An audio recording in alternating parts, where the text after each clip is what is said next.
quorum present. Please join me and Councilor Newton for the invocation, followed by the Pledge of Allegiance.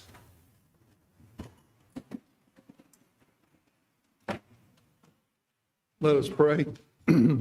Heavenly Father, we ask for your blessings upon our county. May your peace reign in our homes and workplaces. Help us to be good stewards of the resources you have entrusted to us. Guide our council members in their work. Grant them the wisdom and discernment as they serve the needs of our community. We ask now for a special blessing for Theresa. She has given so much to Georgetown County. We pray for her and her family that you bless them with good health and a long and well-deserved retirement. In Jesus Christ's name we pray. Amen. Pledge allegiance to the flag.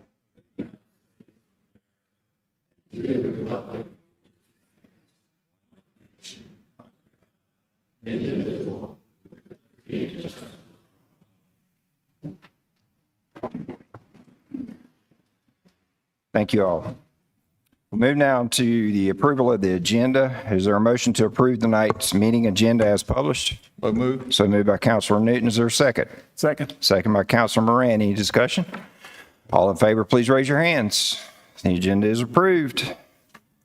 We will now move down to our special reports and presentations. We have a nonprofit spotlight tonight, SOS Care. Georgetown County and the Francis P. Brunel Foundation are partnering to spotlight a local nonprofit. This week's featured nonprofit is SOS Care. Ms. Kathy Grace will present. Hello, Ms. Kathy. The floor is yours. Good evening. Thank you for the opportunity to tell you a little bit about SOS Care. We are a disability service provider that comes to the aid of families navigating autism and intellectual and developmental disabilities here in Georgetown County, Horry County, and Charleston. I'm Kathy Grace. I'm the Director of Marketing and Development. And we help, as I said, families from day of diagnosis through all stages of life.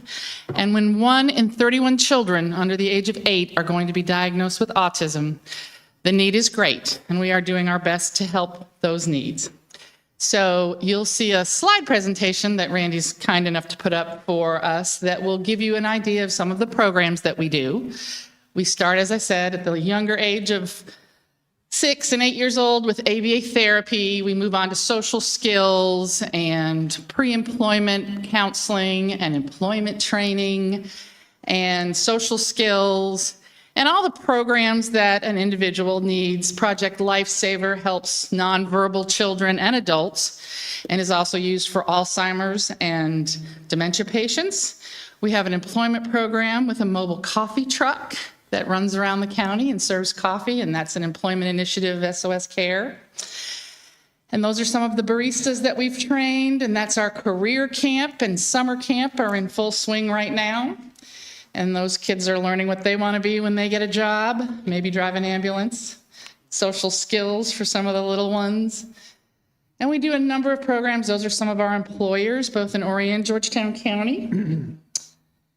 Bojangles. He's been a longtime employee there.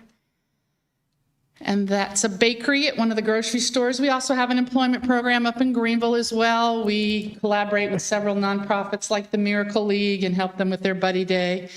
And our housing initiative is probably the biggest initiative up right now. We have Oak Tree Farm in Conway, which is a 10-acre property that has 3 apartment buildings on it, and will very soon have 2 more. And 78 people, that's an aerial view of the property, presently live there. And by 2026, another 48 will call that home. And we have 300 people on our waiting list. We've also purchased a home in Georgetown County. It's one of our residents. And thanks to some generous endowment money from the Jones Crib Foundation, we were able to secure half the purchase price from an endowment grant, and we will pay the rest of the mortgage with the rents. But these are some of our individuals at Oak Tree Farm that ride the bus to and from work. 50 of the 78 residents are employed. So they're working, they're paying their rent. That's our SOS staff that makes everything hum. And that's a bus stop out at Oak Tree Farm. We also have a bus stop in Merle's Inlet that helps people get to and from work and to get their groceries and whatever needs they might have. So that's a little bit about what we do and who we are. And we appreciate the support as we navigate. That's our new house in Georgetown County that we just cut the ribbon on about 3 weeks ago. And as I said, 4 gentlemen will get to call that home and drive back and forth or take the bus back and forth to work. And we are empowering individuals with disabilities. So we appreciate letting you know a little bit about our story. Thank you so much. Thank you, Ms. Grace. Are there any questions or comments for Ms. Grace? Thank you for everything you do, Ms. Grace. We'll move down to Duke Energy's H.E.R.O grant presentation. Ms. Mindy Taylor, Director of Government and Community Relations, will be presenting. Ms. Taylor, the floor is yours. Big check, big check. Thank you, Mr. Chairman, members of council. I appreciate the opportunity to be here tonight. As the chair said, I'm Mindy Taylor, and I'm the Director of Government and Community Relations for this area for Duke Energy. And if you're not aware, we serve the Andrews portion of Georgetown County.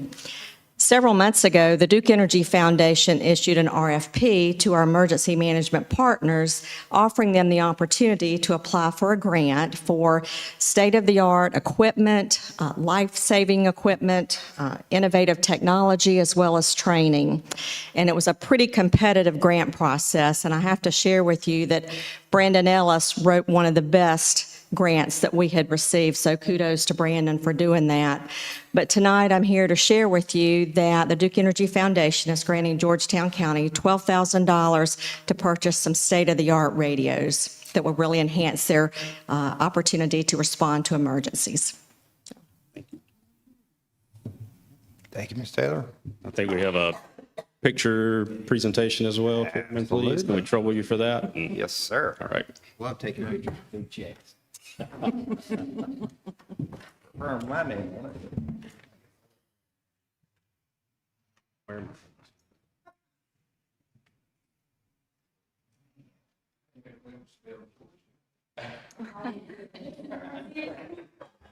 Mr. Chairman, what's the number on that check?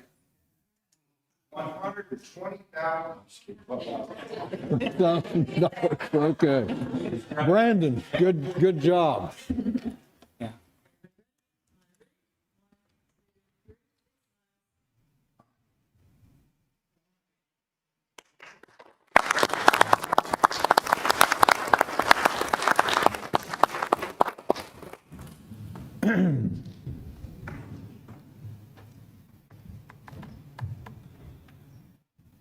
Fantastic job as always, Director Ellis.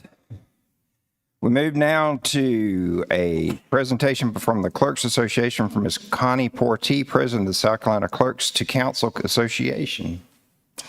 Ms. Portee.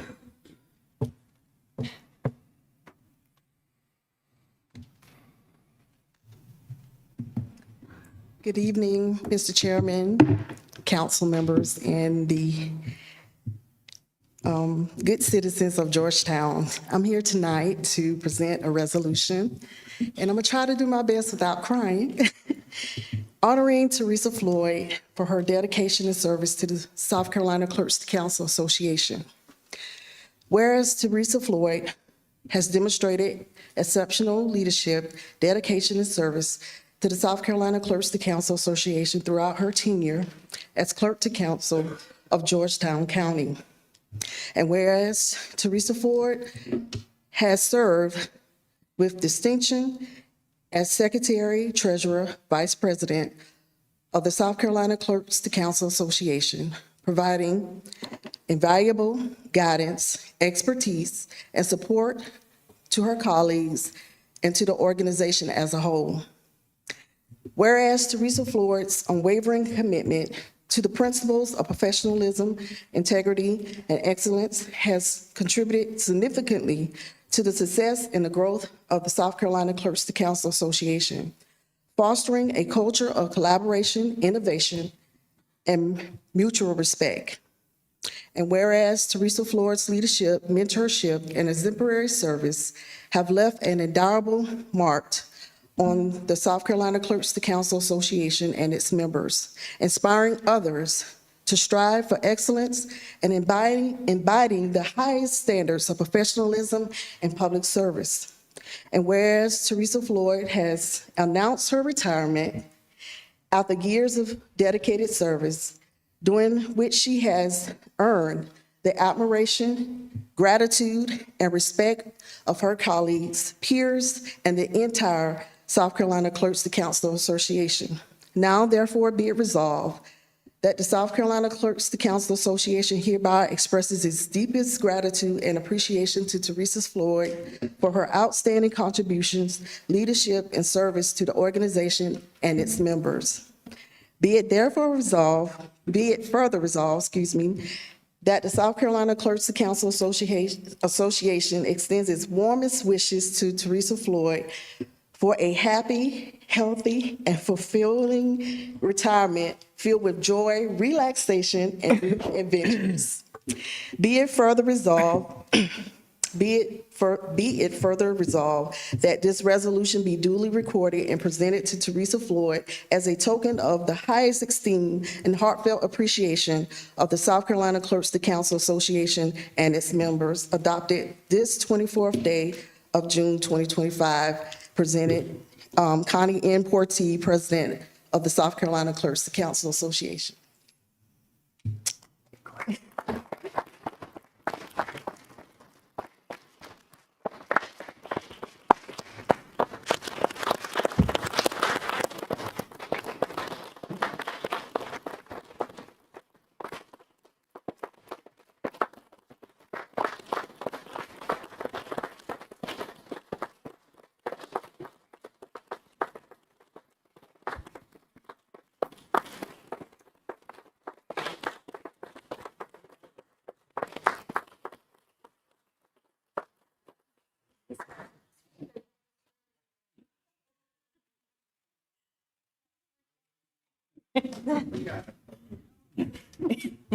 Mr. Chairman, can we come up and get in this picture?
You must look better.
I just want to say, Ms. Theresa, you've meant the world to a lot of us. You've seen a lot of counselors come and go, and we love you for it. Anyone else want to say something to her? That's my hero. I'll tell you. She's pulled me through a lot of traffic jams over the years. I love her. Just want to say thank you, Theresa, for all your years of services to the county and to myself also. And first coming to council, I definitely relied on you tremendously to carry me through. So we thank you for your services. I thank you personally for your service and your assistance to me throughout the years. May you enjoy your retirement and have some fun and enjoy. Thank you. And Teresa, I'd like to say I'd really thank you for making me look so much smarter than I actually am.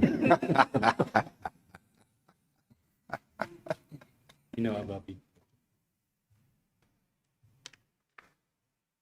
I think you have earned the official title of Cat Wrangler, because this council and the councilors before us, I'm pretty sure, kept you on your toes. But thank you for everything you've done for us. We'll move down now to the public comment section. A public comment period is included on each meeting agenda and shall be limited to 30 minutes. Each speaker will be limited to 3 minutes, and no speaker may yield his or her allotted time to another speaker. A timer is provided on screen, and at the end of your time, please wrap up your comments promptly. While speaking, please be sure to address council only and refrain from personal attacks. While a speaker has the floor, the public will respect the speaker and allow them their time to address council. Members of the public who wish to address council during the public input period should sign up with the clerk to council before the meeting. Madam Clerk, are there any speakers for tonight's meeting? Mr. Chairman, we do have 9 speakers signed up tonight. Each will have up to 3 minutes, and our first speaker is Carol Dosher. Good evening, Council. My name is Carol Dosher. I'm retired and I live in Georgetown. I'm here this evening out of concern about the IP issue. I'm not against a biomass plant, but I am against a biomass plant in our city. I am not against industry. I worked in the nuclear industry for over 30 years. It was without question in a nuclear industry when a plant shut down, it was their responsibility for cleanup. Decommissioning requires soil samples, air samples, and this goes on until the site is, as they say, clean and green. I believe as elected officials, it is your responsibility to oversee the cleanup of that IP site. If this does not happen, the only logical conclusion is that they will sell to another corporation that will further pollute our city. If we are not strong enough to make this happen, to make IP clean up and have some transparency about what the contamination may or may not be, I don't know how we can believe that we would be strong enough to fight a large corporation that would come in, that would further pollute our city, our air, our water, our soil. I thank you for your time.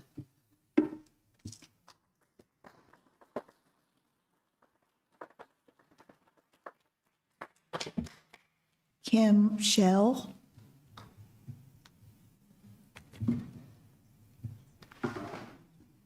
Good evening, Chairman Elliott and council members. My name is Kim Shell. I'm a resident of Pawleys Island. However, I do own property in the city of Georgetown. I'm here tonight to voice my concerns about the redevelopment of the International Paper Site. My first concern is lack of public engagement. The fact that city and county council officials have not communicated an overall plan of action to the citizens of this county and city for the IP site is frankly unacceptable. The press conference or the press release today announcing the meeting with IP, city, and county leaders is encouraging, but falls far short of public engagement. A key statement in the press release: no final decision has been made regarding a purchaser. That's in deep contrast to the rumor mill. It appears a door has been opened by IP for dialogue. Who is going to take advantage of that opportunity? Mayor H.E.R.O and City Council were asked by citizens in June to coordinate a joint council meeting with county council members concerning the need for a comprehensive roadmap for the redevelopment areas. I encourage all of you to accept that invitation. So how do we engage international paper, and how will we as a community hold them accountable? In May, Councilwoman Mercado made the following statement: "We cannot afford to remain silent. Who will clean this up? Who will clean it up?" I believe we have a path through IP to hold them accountable through their own corporate governance and sustainability statements. Their code of conduct as a corporation states, "We do the right things, the right ways, for the right reasons, all the time." This is the IP way. We should say, prove it. Prove it by leaving no trace on this property that you have occupied for 90 years. They also say, "We are honest, we operate with integrity, and we are transparent in our decisions." Citizens should say, prove it. Be transparent with the citizens who have supported your business for 90 years. So what do we need now? Oversight and accountability is the role of government. It is your responsibility to champion a roadmap with international paper that includes funding and implementing a full-scale cleanup of this site and choosing a buyer that will not include industrial, but will include other uses to create jobs for our city and our county. Thank you for your time.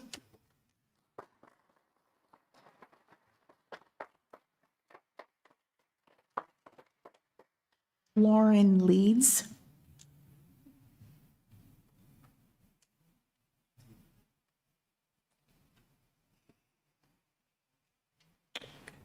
Ken Volk.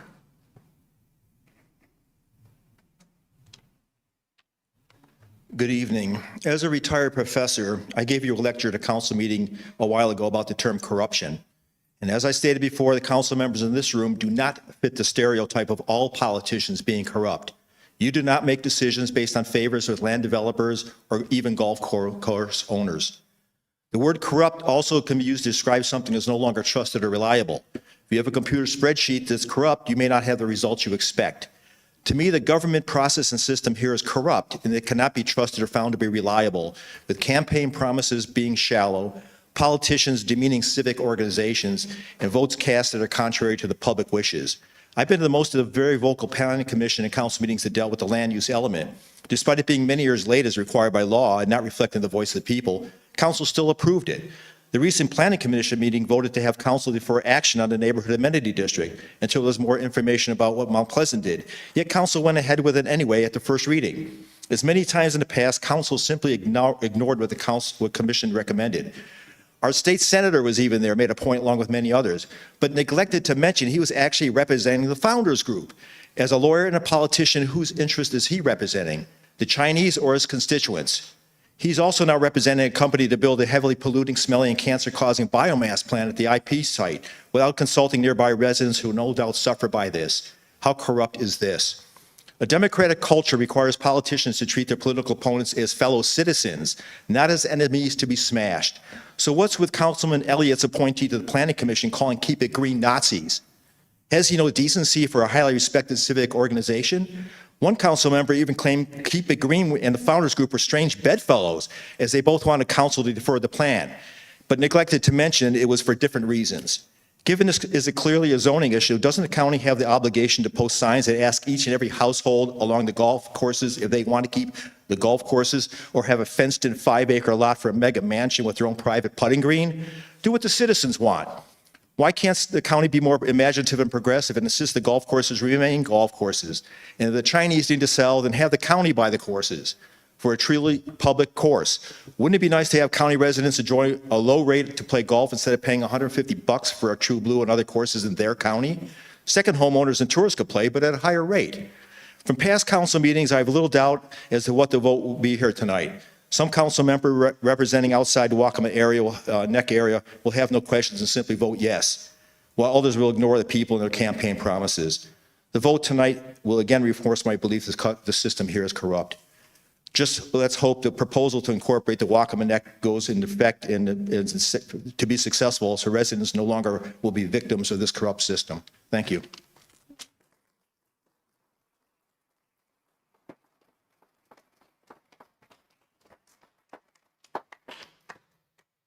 Cindy Person.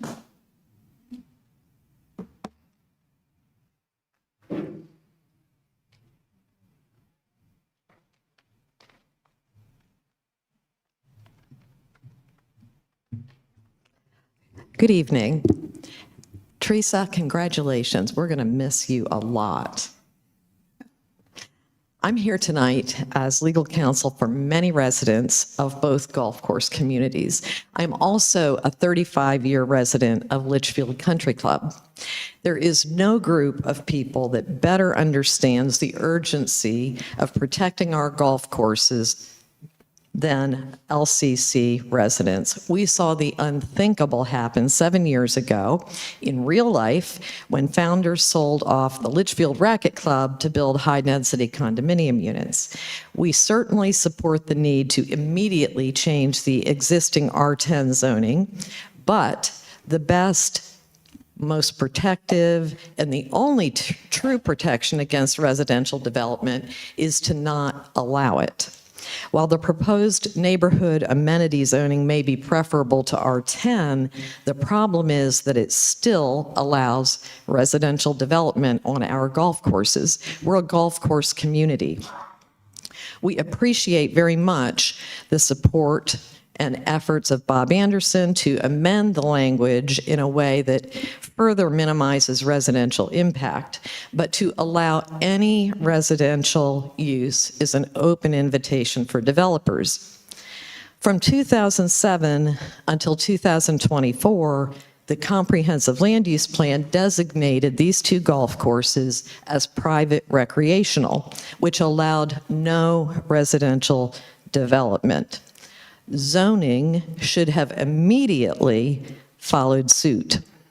Instead, the comprehensive plan designation was deliberately changed by County Council on July 23 of 2024 to a designation category that now allows residential development. Why? We should be here tonight to vote on a private recreational zoning district. We are a golf course community. We respectfully request you to return the comprehensive land use plan designation to private recreational and create a conforming non-residential zoning district.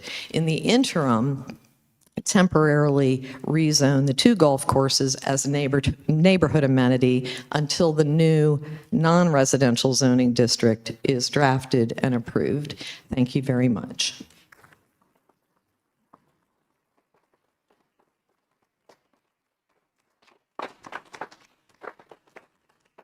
Joseph Baxter.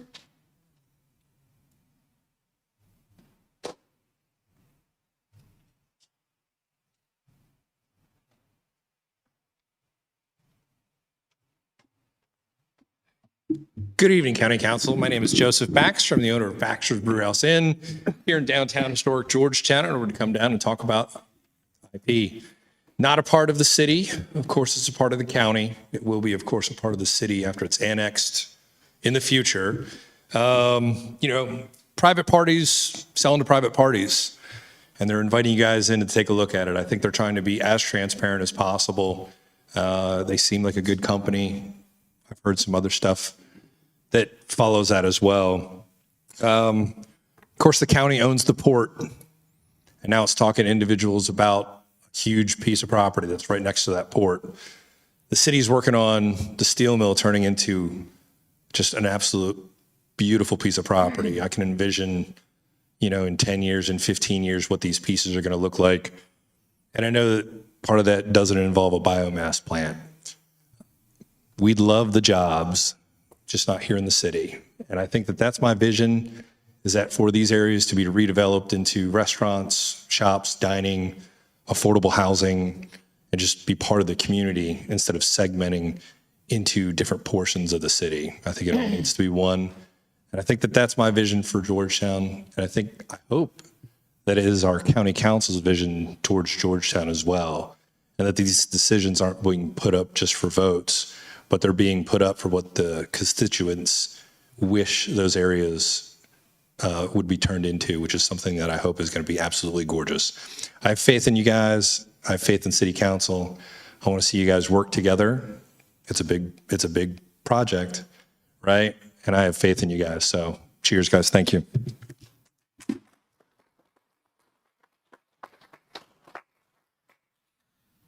Peter Eisenberg.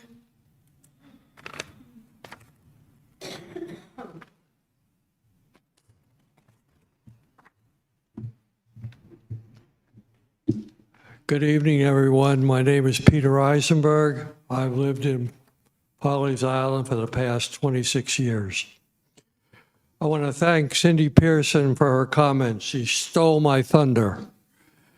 But let me just add that not only do I not approve of any houses being built on golf courses, we can't afford the increased traffic that will be a result of people moving in to the Waccamaneck. We don't have drainage. They don't address the road issues. It's a disaster that's only going to get worse. We need to restore the no building on golf courses. We need the green land for drainage. That's critically important to our low country, that area that we live in. And again, thank you, Cindy, for your comments. You hit it right on the target. Thank you all.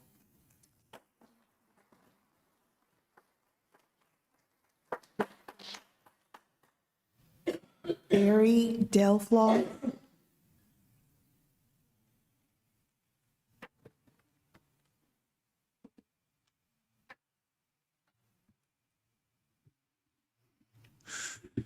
Hello.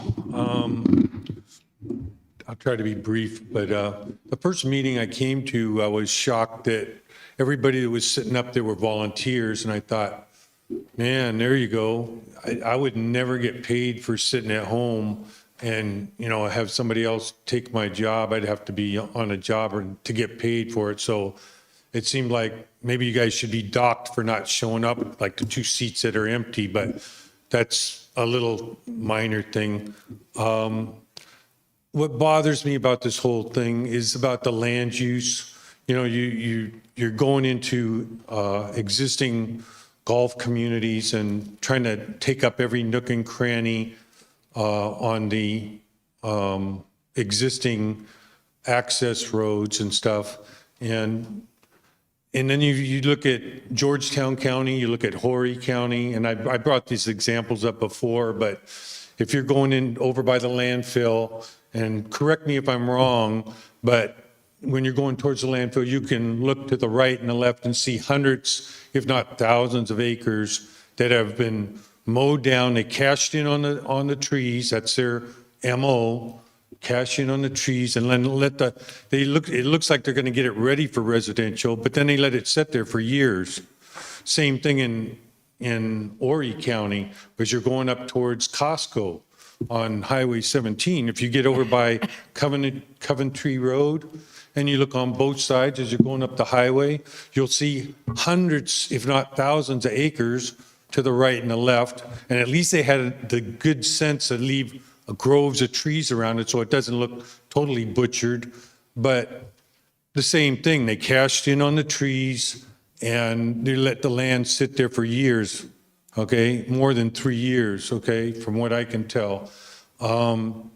So that it just bothers me that you have to go into a golf community. Golfing here is your bread and butter. I mean, it's world famous, Myrtle Beach, world famous for golfing, and you guys want to come in there. Another thing that I'd like to bring up is that in the newspaper, our Senator Goldfinch said that that Founders and Litchfield weren't very popular golf courses. And my neighbor comes over and he checks the registry and it says our Litchfield and the other ones are the most popular around. Just one more little thing is showing how you guys don't, or you're disregarding the will of the people. This is a different subject, but I'm going to go over time here, if you let me. But Waccamaw Regional Family Center, they got three brand new air conditioners. It's been going on for many months. They got them up on top of the roof and they can't figure out how to get them going. So they shut it down. They just recently shut it down. But that just try to bring that to your attention. You know, the people are, can't go there and do whatever they're doing inside. But thank you for listening. Appreciate it.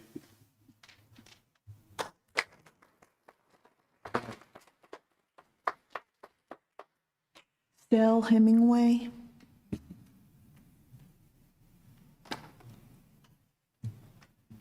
Mr. Chairman, member of the council, I came here to tell you that my taxes are too high, my retirement check's too low, my ditches are backed up, and my road needs plowing.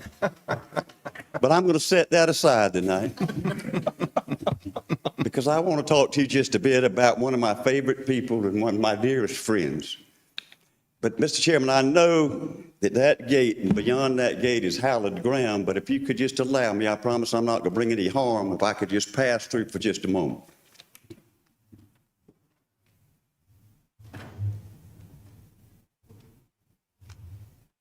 I know you're going high tech at this time. I don't want Theresa mashing any time, but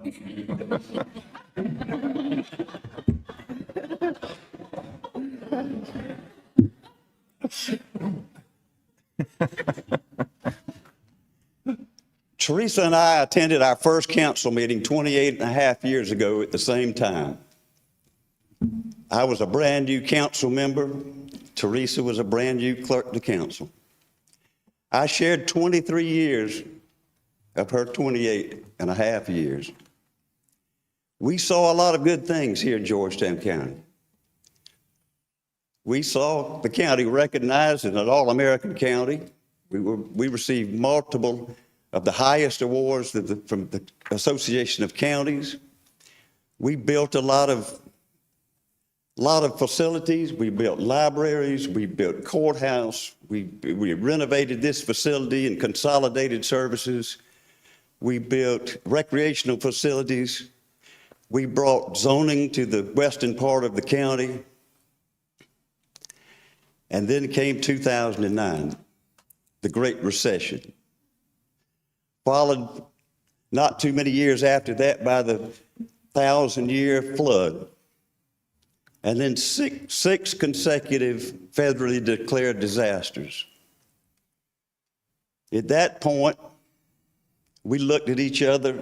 Everyone was trying to determine the cause of all of this misfortune. So I decided I would retire,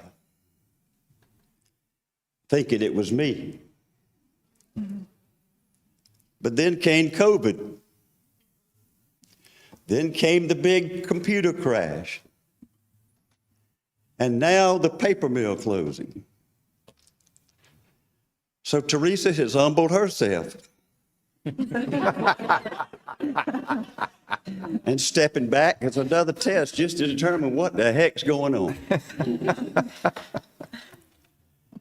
But in all seriousness, it has already been said several times, but she has spent her entire career nurturing council members, teaching council members that things weren't quite like they thought they were from the outside, educating council members. She took care of every function that council was involved in. Groundbreakings, ribbon cuttings, conventions, conferences. How many nights are you going to stay? How many people are you going to bring? Taking care of all of those affairs for years.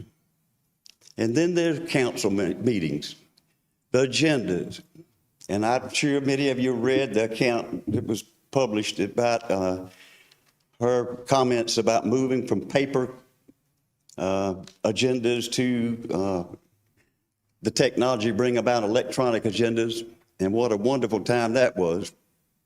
But she chased department heads and directors week after week after week, and reminding them gently about the upcoming deadlines. At times, she even had to remind county administrators about deadlines. I'm sure that's not the case now, Angela. But I'm here to just summarize and say that she has been a blessing for this county the entire time she's been here. And she's taken care of each and every need of council members and administrators throughout this time. I made some comments that Jackie had solicited from me, and in reading them, she used her editorial rights to cut out a little bit of it, and I wanted to share that with you. And maybe she did that because Theresa used my line at the end of her comments.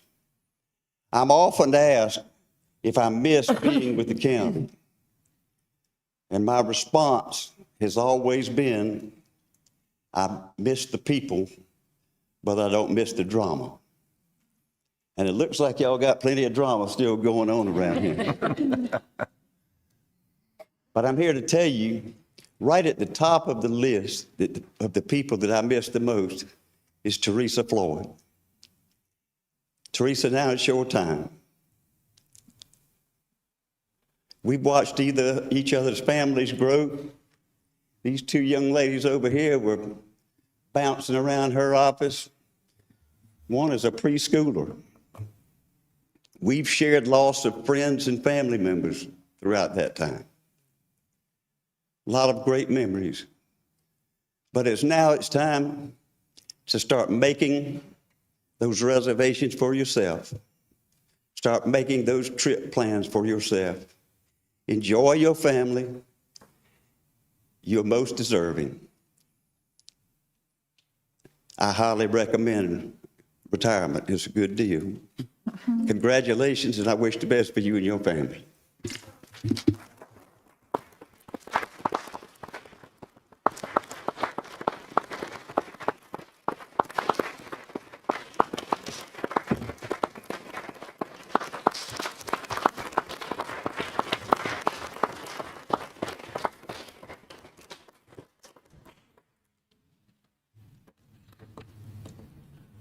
Keep trying.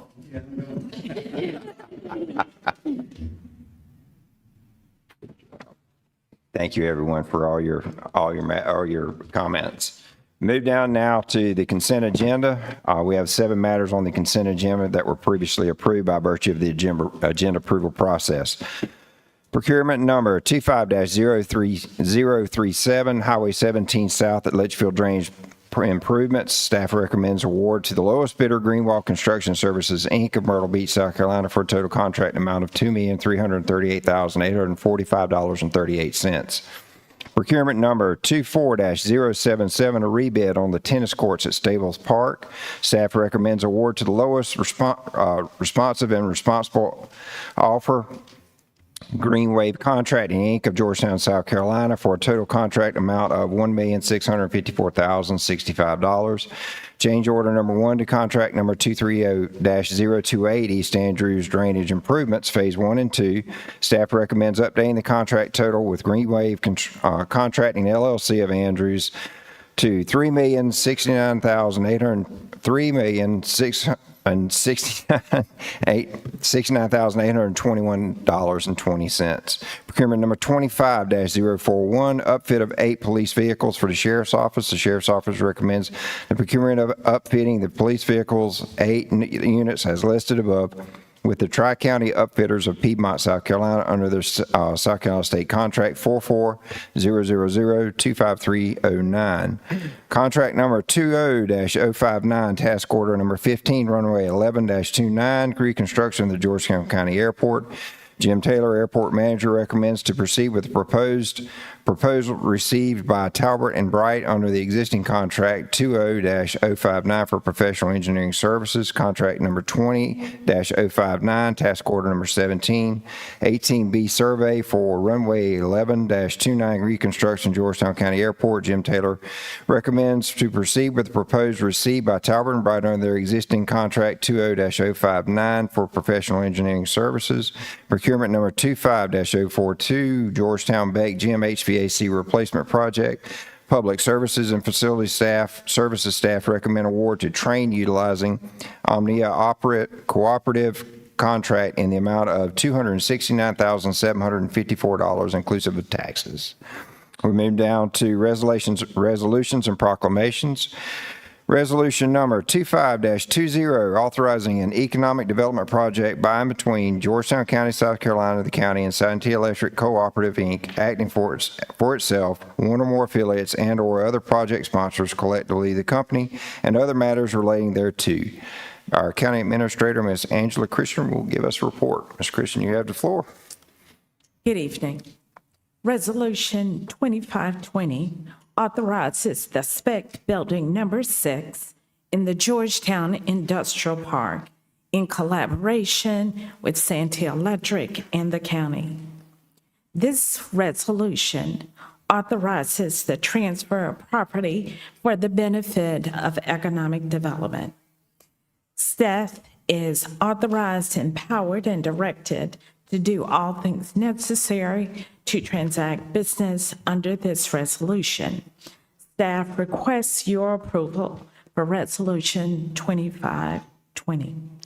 Thank you, Ms. Christian. Are there any questions for Ms. Christian?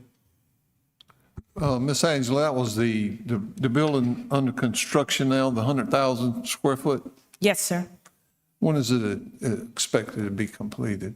Do they have a date? I don't remember a date. It is the early part of 26, first quarter, I think.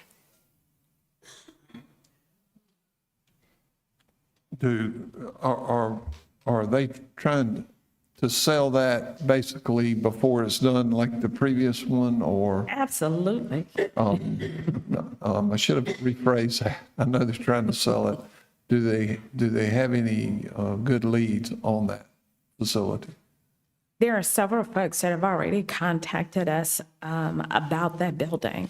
So we're going to entertain certainly those conversations to see what's the right fit for Georgetown County. Once that building is complete, is there any more land available on that side? Yes, we are going to work next on spec building 7. Okay. And that will be as well 100,000? At least. At least. Thank you. Are any further questions? Chair will entertain a motion on Resolution 25-20, authorizing an economic development project by and between Georgetown County and Santee Electric Cooperative, acting for itself, one or more affiliates, and/or other project sponsors, and other matters relating thereto. Is there a motion on the floor? So moved. So moved by Councilor Newton. Is there a second? Second. Second by Councilor Anderson. Is there any discussion? All in favor, please raise your hands. All opposed? Motion carries. Resolution 25-21, authorizing the Department of Planning and Code Enforcement to apply to the South Carolina Building Codes Council for a building code modification pursuant to Section 8-240H of the South Carolina Code of Regulations and related to Section R306 dealing with flood-resistant construction. Ms. Holly Richardson will give us a report. Ms. Richardson, you have the floor. Thank you, sir. The Building Codes Council is currently reviewing the 2024 International Residential Code, which will eventually need to be adopted by the jurisdictions in South Carolina, including Georgetown County. They are taking modifications, submissions up through August the 4th of this year. As you know, we have appealed to the Building Codes Council on 2 different occasions regarding some information that's in the building code that deals with our coastal A flood zone and the LMWA line, which is the limit and moderate wave action line. We are currently appealing those denials, but this is for a new code and would require a new modification request. We currently operate under the 2021 International Building Code.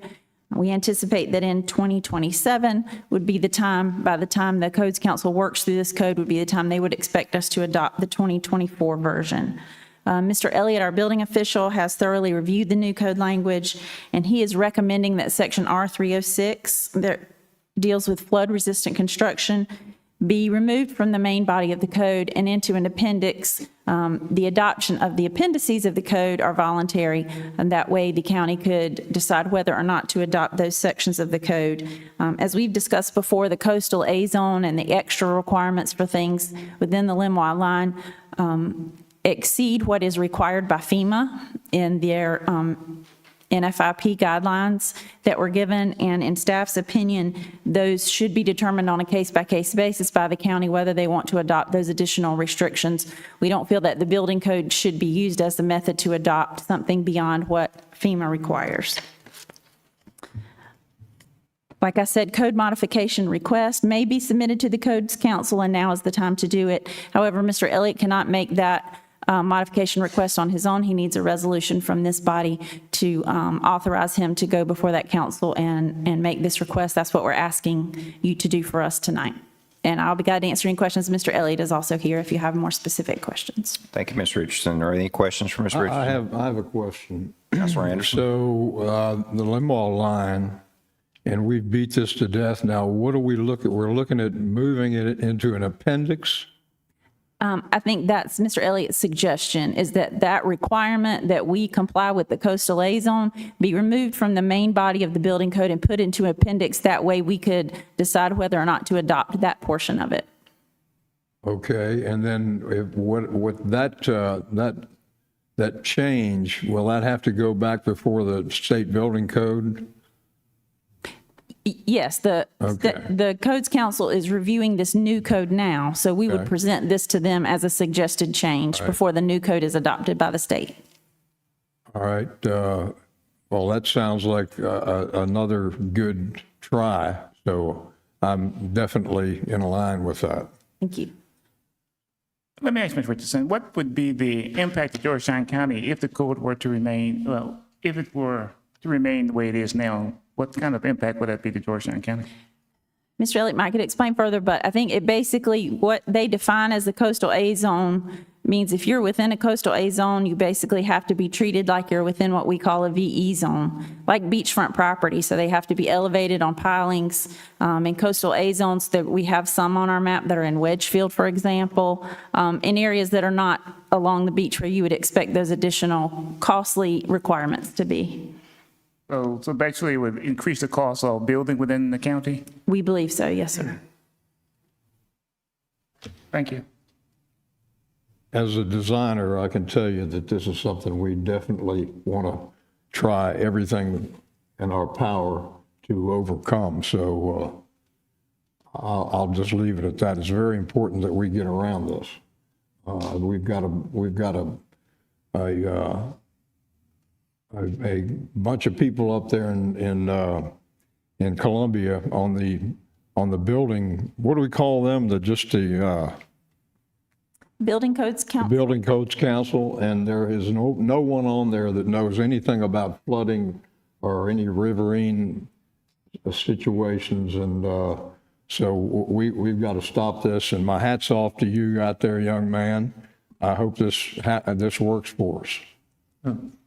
This R306, this is beyond FEMA. This is the beyond FEMA regulations.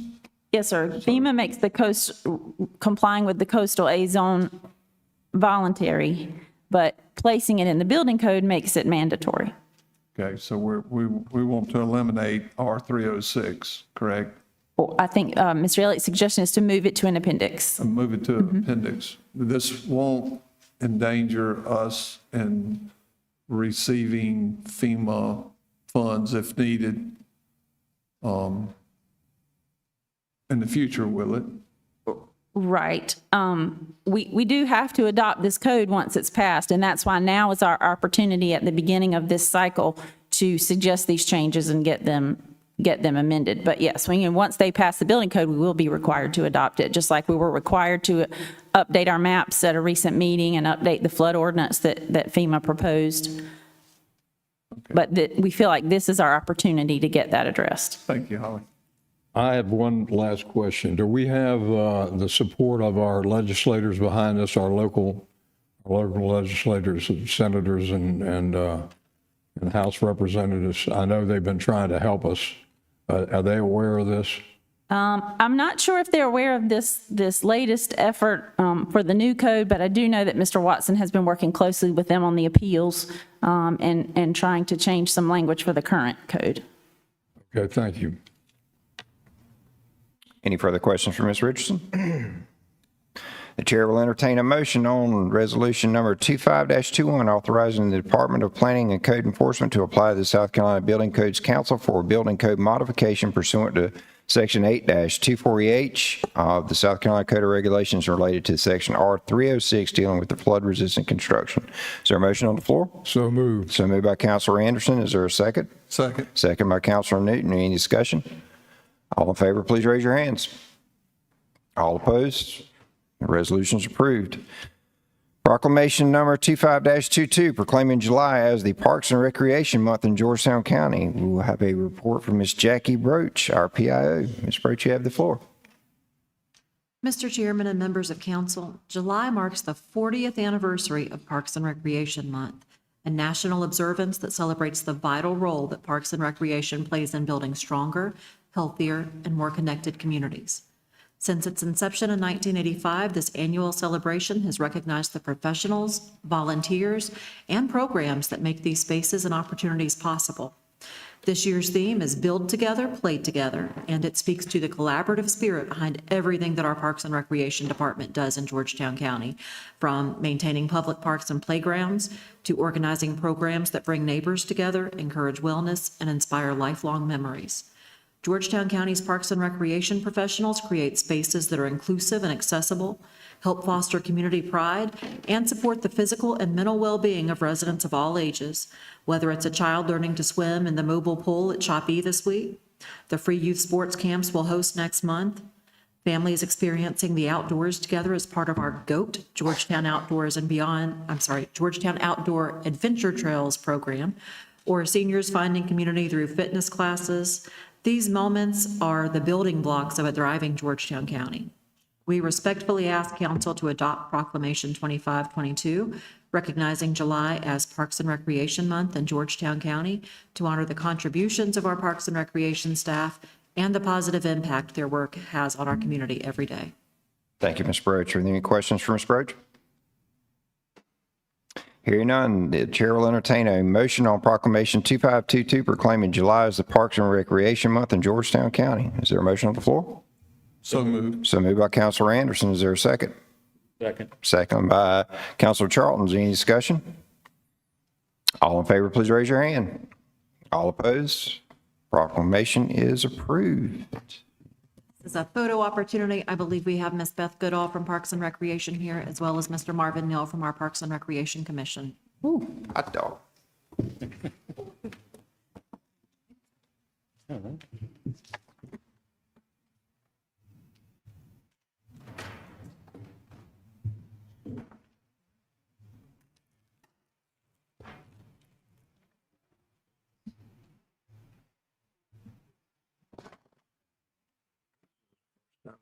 Marvin in here for a while.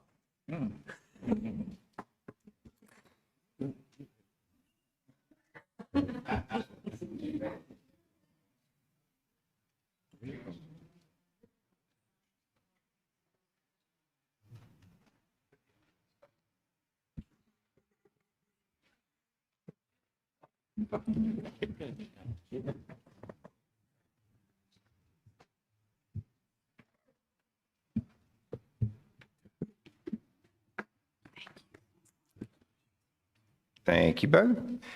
We move down to third reading of ordinances. Ordinance number 25-14, an ordinance to make appropriations for ordinary county purposes for Georgetown County for the fiscal year beginning July 1st, 2025 and ending June 30th, 2026, to provide for the expenditure thereof, to provide for revenues for payment thereof, as well as adjustments to various fee schedules. We will now hear a report from Ms. Karis Langston, our Finance Director. Ms. Langston, the floor is yours.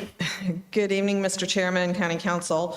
Ordinance number 2025-14 authorizes the fiscal year 25-26 budget in the amount of $121,460,685. It includes a 0.7 mil increase in the law enforcement fund and allows for a 5% pay increase for all county employees and a total of 4 new full-time positions. The proviso also allows for landfill tipping fees to be increased and a new stormwater MS4 permit fee schedule. You've received the full budget document for 25-26.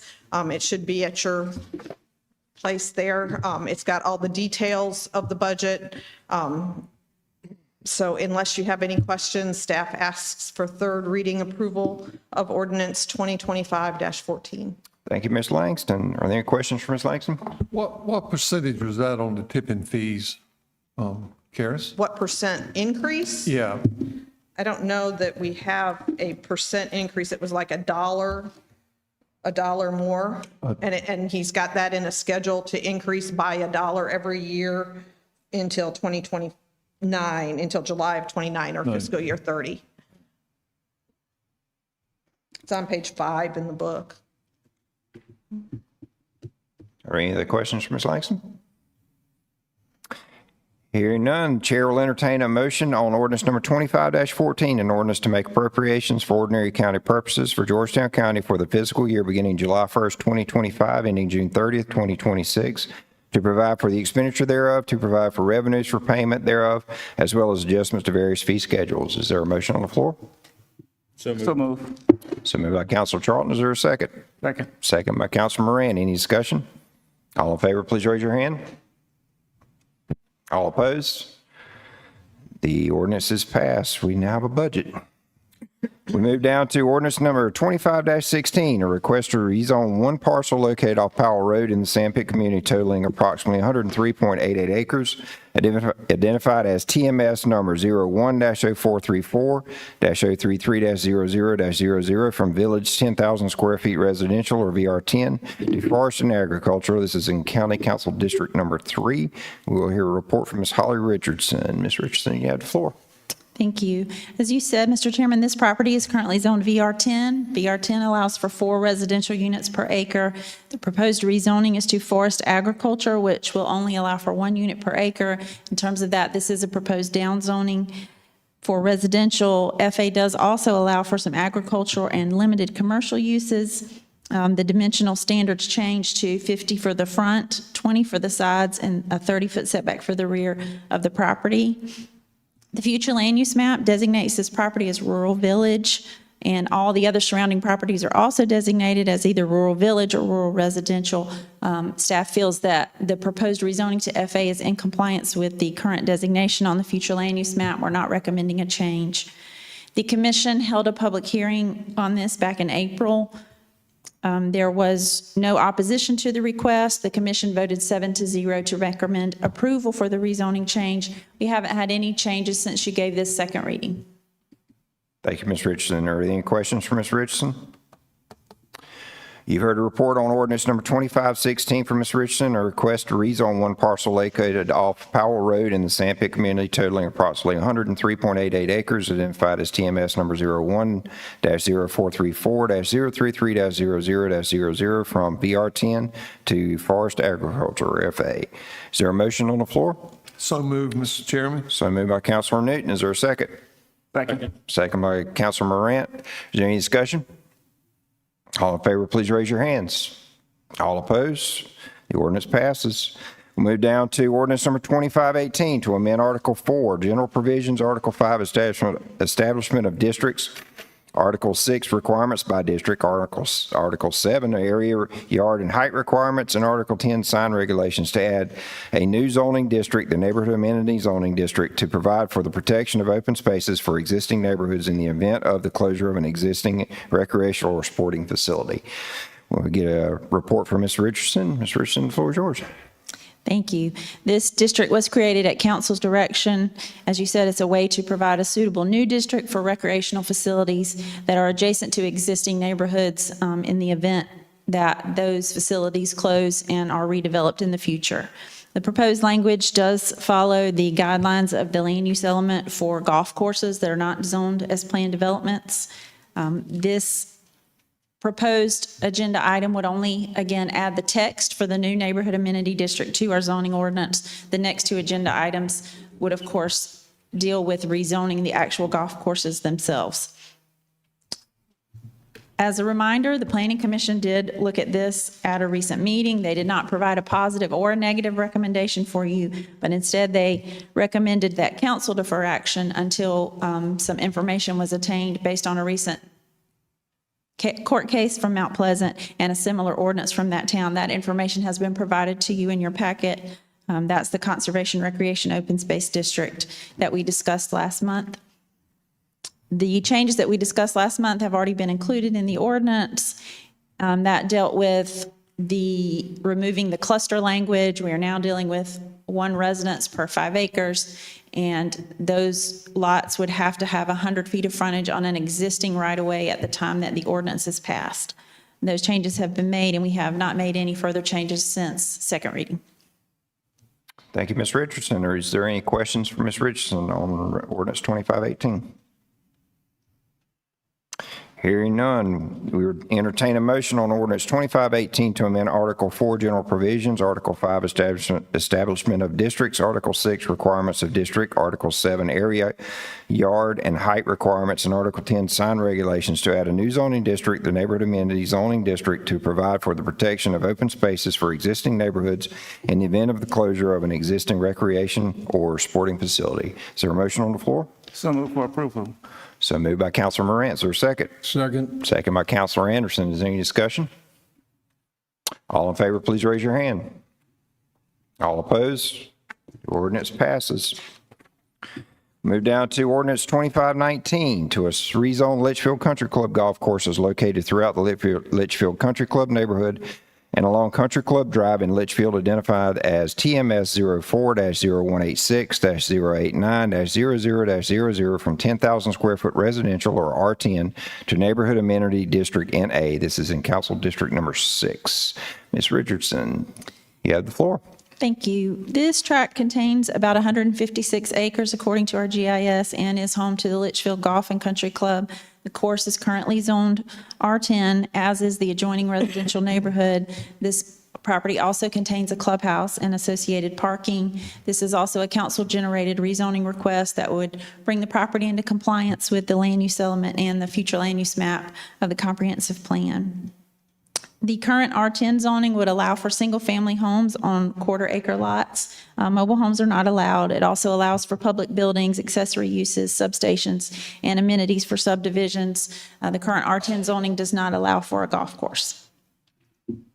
The newly proposed neighborhood amenity district, which we just added to our zoning ordinance, would allow for golf courses and associated amenities and would accommodate the existing use. We looked at the map and the property that is available on the golf course and how the proposed 1 per 5 acre requirement for a residential lot would affect it. And our best estimate based on the GIS, not based on official surveying, comes to 24 possible units once we took out the clustering option that was in the ordinance previously. This proposal is in keeping with the future land use map designation of conservation agriculture and the language from the policy statements of the land use element. Again, the Planning Commission voted on this issue and also recommended deferral based on the same reasons given for the NA district. We haven't made any changes since the ones we discussed at second reading, and I'll be glad to answer any questions you may have. Thank you, Ms. Richardson. Are there any questions for Ms. Richardson? Holly, that's a reduction from R10, moving it down to 1 per 5 acres. Well, what kind of reduction is that we're looking at? Is that how you look at it? Yes. So if it's about 150 acres today, we allow 4 per acre, 0, I'm doing it quickly. That's about 600 units. You'd have to take away some for infrastructure, obviously. It might take you down to 400, and I'm just doing a very rough guess. But we're looking, our best guess with this new proposal is 24 units for the 150 acres. No, thank you. Yeah. Thank you, Ms. Richardson. Yes, sir. Are there any further questions for Ms. Richardson? Just, Ms. Richardson, thanks, Mr. Chairman. So as it stands right now, then you're saying that about the numbers you just gave, if we did not have any ordinance at this particular point to protect that, then they can build that amount of houses if the courts were to close today without the way the ordinance are right now, ordinance is right now. Yeah, so the property today, now keep in mind, we did invoke pending ordinance at the last time, so technically this ordinance is in effect until it's voted up or down. But the zoning of R10 allows for 10,000 square foot lots, 4 lots per acre. There's about 150 acres there. There would have to put in some stormwater. They would have to do some road frontage. So, you can't just do a simple math equation of multiplying times 4, but certainly hundreds of units could potentially go there based on the engineering and the land plan. And the ordinance were to pass, and you're looking at much reduction, probably, like you said, about 24 units maybe? That's what we think, Approximately. based on the requirements as they're drafted in the NA text. Okay, thank you. I've got a comment. I just, again, would like to thank Holly for all her work on this, and thank you all for supporting this, and mean that truthfully. Means a lot to me, means a lot to the people out here, and thanks to everybody. Are there any further questions for Ms. Holly? All right, we will now hear a motion on ordinance number 25-19 to rezone Litchfield Country Club and Golf Course located throughout the Litchfield Country Club neighborhood and along the Country Club Drive in Litchfield, identified as TMS number 040186-089-00-00 from R10 to neighborhood amenity and District 6. Is there a motion on the floor? So moved. So moved by Councilor Anderson. Is there a second? Second. Second by Councilor Newton. Is there any discussion? All in favor, please raise your hand. All opposed? The ordinance passes. Move down to ordinance number 25-20 to rezone the Founders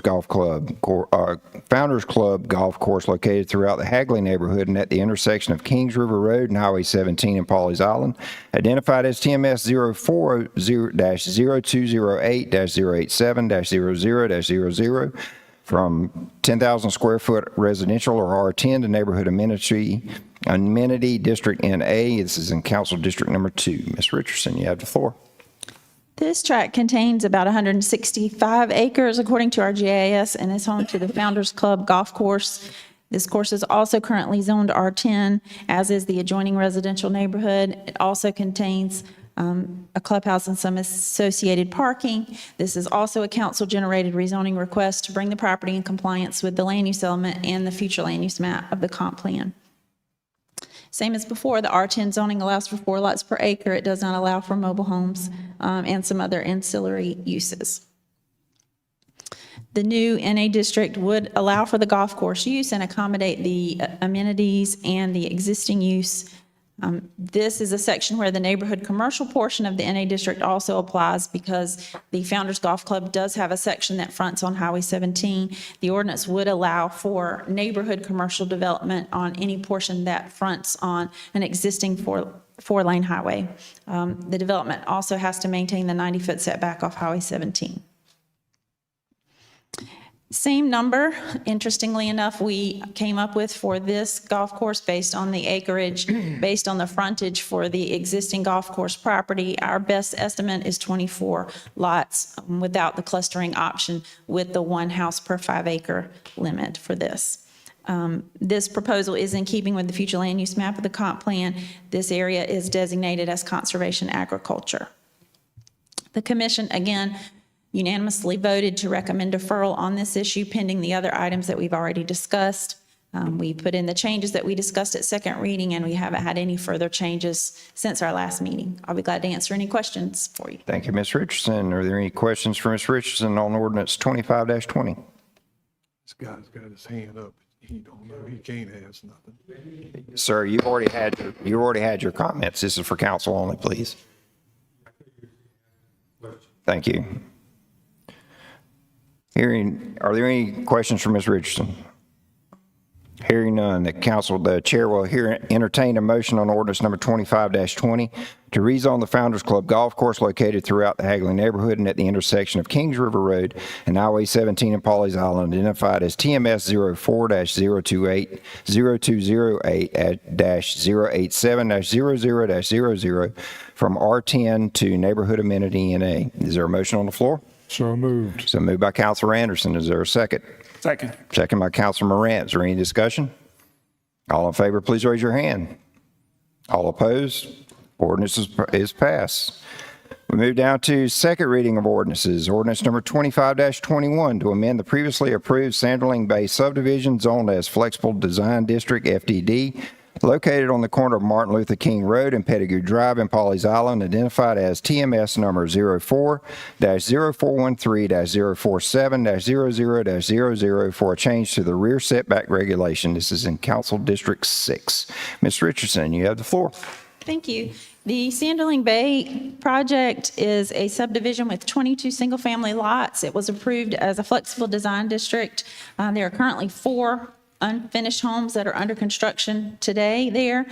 Infrastructure has been installed. We are holding a letter of credit for the completion of infrastructure, which we will keep until the project is complete. This FDD was approved back in October of 2022. As a 22-lot subdivision, the density was approved at 3.91 units per acre. It was also approved with a 10-foot setback off the wetland that's located on the property and a 20-foot rear yard setback, which is why we're here tonight. In 2024, November of 2024, the planning department approved a final plat for the project, meaning they could subdivide and deed out the lots. That plat was prepared for Toll Brothers, which is the builder. And that plat contained a statement that the planning department should be contacted for any setback information for the lots. That is pretty typical, and we often see that on plats for residential subdivisions. However, when the individual building plans came in for each of the lots, they showed a 15-foot rear yard setback. That's when the issue arose that there was a discrepancy between the 20-foot that was approved and the 15-foot rear yard setback that they need for some of those lots. That was when they had to come before us and amend the flexible design district. The procedure is the same for amending a plan development. It has to go through Planning Commission and 3 readings of council. So that is why we're here. Fortunately, the lots that are under construction now can meet a 20-foot setback. That's why they were allowed to continue construction. They didn't need the 15-foot. And some of the lots also have a 20-foot drainage easement in the rear, so they're going to meet 20 feet anyway. It's the lots on the other side, the western side, that butt up against the pond, I think mostly, that are going to need the 15-foot rear yard setback when they get to those. So the Planning Commission reviewed this at their May 15th meeting. There was no one that spoke on the topic besides the applicant, and the commission voted 5-0 to recommend an amendment to the FDD to change that rear yard setback from 20 to 15. I should also mention that our other medium density districts like R10, MR10 have a 15-foot rear yard setback. It is pretty standard for lots of this size. Thank you, Ms. Richardson. You've heard a report from Ms. Richardson on ordinance number 25-21. Are there any questions? I have a question or two. for Ms. Councilor Holland. Anderson? How many lots are impacted by this 20 to 15-foot change? Do you have any idea? I think that lots 5 through 10 are going to have to meet a 20-foot setback anyway. There are 4 lots that they're being built on now. So it's probably about half of them, the half on the western side. And that's about how many? 10-ish. 10, okay. And what did the Planning Commission have to say about this? Were they okay with this? Yes, sir. They recommended approval. That's all I've got. Thank you. Thank you, Councilor Anderson. Are any further questions for Ms. Richardson? That 5-0 vote from Planning Commission, Holly, that was with 2 members absent, correct? That's correct. Okay, thank you. You've heard the report from Ms. Richardson on ordinance 25-21 to amend the previously approved Sanderling Bay subdivision zone as FDD, located on the corner of Martin Luther King Road and Pettigrew Drive in Pawleys Island, identified as TMS number 04-0413-047-00-00 for a change to the rear setbacks regulation in District 6. Is there a motion on the floor? So moved. So moved by Councilor Anderson. Is there a second? Second. Second by Councilor Newton. Any discussion? All in favor, please raise your hands. All opposed? The ordinance passes. We move down to ordinance number 25-22, an ordinance to chapter 5.5 beach regulations, article 2, to amend and add definitions and to regulate fishing on public beaches and to provide for safety on public beaches. We have a report from Miss Angela Christensen. Miss Christian, you have the floor. Based on concerns expressed by beachgoers, this ordinance prohibits bait and surf fishing on public beaches May 1st through September 30th, except during the hours of 7 p.m. to 7:30 a.m. This ordinance is put forward to safeguard swimmers, surfers, and others in the water from sharks or other dangerous species. Staff requests your approval for second reading of ordinance 25-22. Thank you, Ms. Christian. You've heard the report from Ms. Christian on ordinance 25-22. Are there any questions? I had a question. Councilor I Anderson? read, in catching up on that thing, I know you fellows have beat that around a little bit. Jay had some language he wanted to add in or something that I saw. Can anybody speak to that? Raymond, you got anything on that? Yeah, he made some changes, but it was I thought it was in the last version that I read. Okay, and I did read that, but I just wanted to make sure that I understood what was going on with that. And the biggest concern, were you finished, Bob? Yes, sir. I had with the way it was written is the pier that's in Polly's. I don't know the utilization of it. I'm not a frequent visitor, but at one time it was a heavily used fishing pier in Polly's. Mm-hmm. And the way this regulation is written, that eliminates using the use of that pier for fishing during that time period from May 1st, September 30th, I think. Mm-hmm. But I sent a message to Stella and Councilman McCardo, and she didn't seem to be a concern, but I'm not, most piers are one-use items for fishing at a pretty great expense. I guess the pier belongs to the development there at the end of them, and it's not open for public use. It appears it'll only be private, but that's the only concern I have with that. That's in my district. That is a private use pier, and I think about half of the length of it's still gone. If I'm not mistaken, it hadn't been rebuilt. So it's not being utilized whatsoever. To mine, I'll tell you, I will find out. I'm catching up on this one. Well, this is second reading. Second reading, so. Right, yeah, we got time we got time to look at it, so. I believe that pier got taken out by Matthew Hurricane. The last whatever the last one was, I can't lose count anymore. Yeah.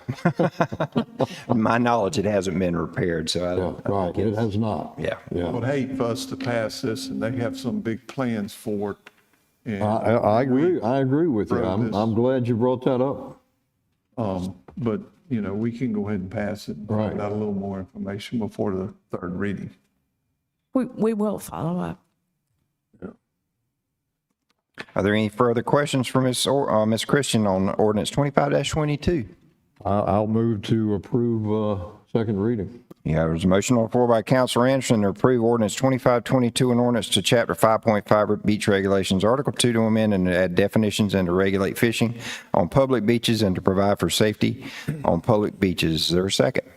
Second. Second by Councilor Moran. Is there any discussion? All in favor, please raise your hand. All opposed? The ordinance is passed. Move down to ordinance number 25-23, an ordinance authorizing the execution and delivery of a fee in lieu of ad valorem taxes and incentive agreement by and between Diatom U.S. Incorporated, the company in Georgetown County, South Carolina, provided for payment by the company of certain fees in lieu of ad valorem taxes, providing for special source revenue credits in connection with such agreement, providing for the location of the property and the allocation of fees in lieu of ad valorem taxes payable under the agreement, providing for the establishment of a multi-county industrial/business park, and providing for other matters relating thereto. Ms. Christian, you have the floor. Yes, sir. This agreement is authorized for the execution and delivery of a fee in lieu of taxes, an incentive agreement with a project that is named Project Dinosaur. We don't choose these names. A company that we know as Diatom, located in Georgetown Industrial Park. Capital investment is estimated at $20 million, in addition to 50 to 60 jobs. This negotiated agreement includes a tiered special source credit, inclusion in a multi-county industrial park, and executed for a term, an execution of a term of 30 years for this fee in lieu agreement. Thank you, Ms. Christian. Are there any questions for Ms. Christian on ordinance 25-23? Hearing none. Can you share, excuse me, I'm sorry. Go ahead, Councilor. Can you share with us what this company is going to be manufacturing or what they're going to be doing? It is kind of difficult to explain. It is of the type of product that they are going to be making. It is a Brazilian company. They haven't opened their doors. They're almost finished with particular construction at this particular site. So it is definitely going to silicate, yes. I'm sorry, Silicate Myra. that's used for tires. What are they doing? Did you say silicon? It's a type of product that goes in tires, and they're basically making that product. So it's called a silicate. That's what it's called, and it's a part of a tire. This is a chemical operation then. When you say silicate? No, it looks like a crystal.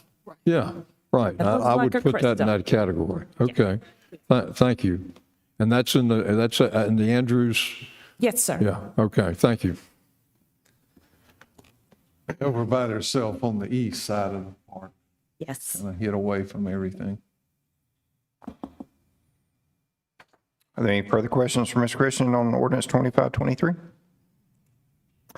Hearing none, we will hear a motion on ordinance 25-23, an ordinance authorizing the execution and delivery of a fee in lieu of ad valorem taxes and incentive agreement by and between Diatom U.S., the company in Georgetown County, South Carolina, providing for the payments by the company of certain fees in lieu of ad valorem taxes, providing for special source revenue credits in connection with such agreement, providing for the location of the property and the allocation of fees in lieu of ad valorem taxes payable under the agreement, providing for the establishment of a multi-county industrial/business park, and providing for the other matters relating thereto. Is there a motion on the floor? So moved, Mr. Chairman. So moved by Councilor Newton. Is there a second? Second. Second by Councilor Moran. Is there any discussion? All in favor, please raise your hand. All opposed? The ordinance passes.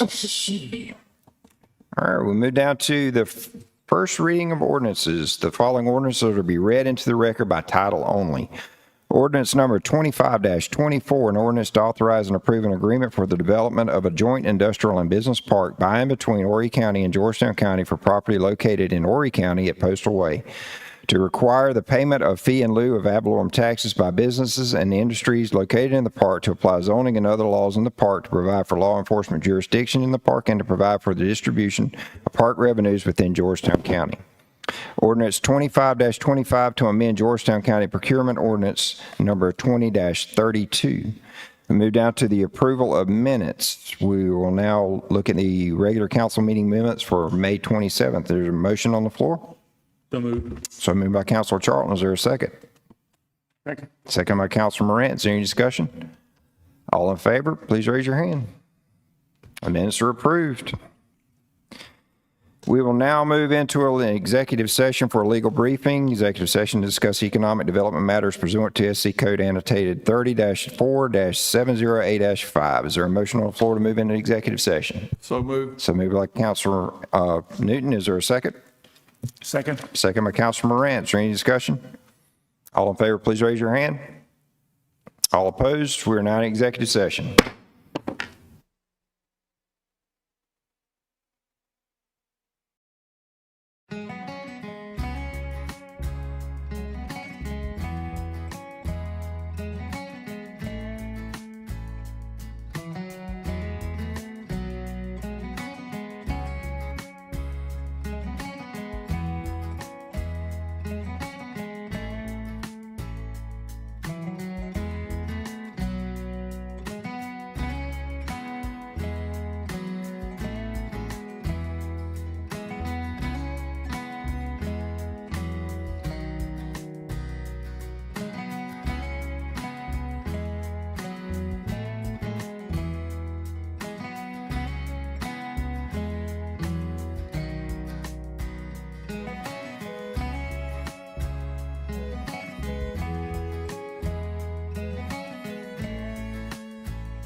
Return from executive session, please note that no actions or votes were taken during executive session. Is there a motion to return to open session? So moved. So moved by Counselor Anderson. Is there a second? Second. Second by Counselor Charlton. Any discussion? All in favor, please raise your hand. We're back in open session. Is there any further business to come before council at this time? I'd like to say something, and I should have said it at the beginning. With what's going on here in the last couple of days, God bless America. It just, we're in the middle of a lot of stuff, and we're taking the lead, and hopefully we can get through this minefield. End of story. Amen. Thank you, sir. Hearing no further business, is there a motion on the floor to adjourn?